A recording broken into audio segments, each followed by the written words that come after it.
Imagine squaring up to tackle Adrian Peterson.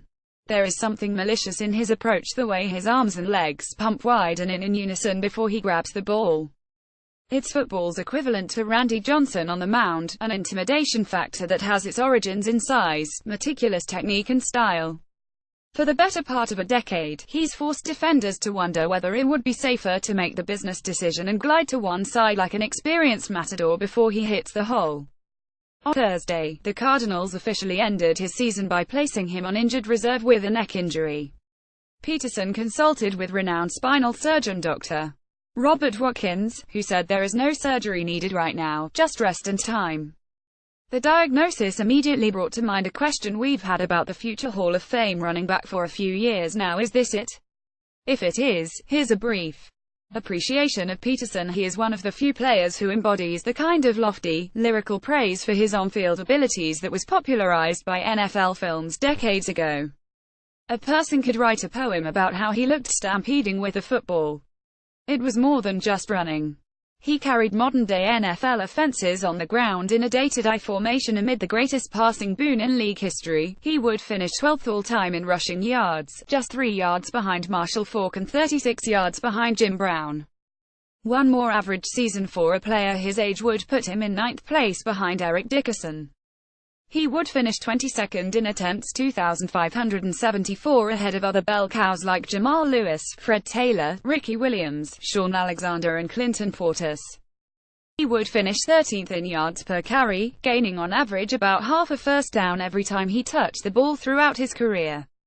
He would finish 9th in 2 counts with 99, just one behind the perfectly round number attained by Alexander and Faulk. In a way, seeing Peterson exit the NFL just shy of perfect and satisfying would make sense. On the sidelines he could sometimes be known as a malcontent. He warred with coaches and general managers. Off the field, he was suspended for an entire season after pleading no contest to misdemeanor reckless assault back in 2014 after horrific allegations of child abuse surfaced. Peterson had to perform community service after a court saw images of a beaten 4-year-old his son with marks all over his body.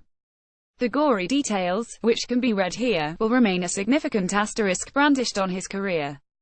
But given that he's so close to the on-field immortality he's always craved, it seems like we are not destined for a tidy Peterson retirement.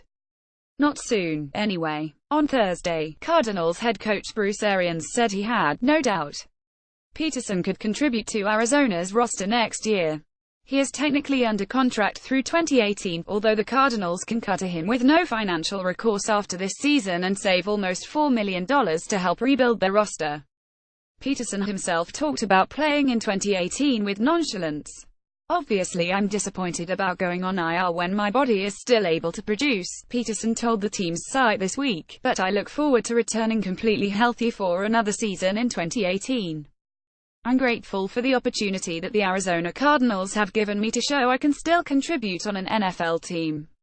Our short-term memory allows us to recall a time when Peterson wasn't too happy about backing up a young running back, which got him traded from New Orleans to Arizona in the first place. When a player has spent so much time crafting and perfecting this superhuman on-field persona, it would take something cosmic to force him back down to size. If this is it for Peterson, will he even realize it?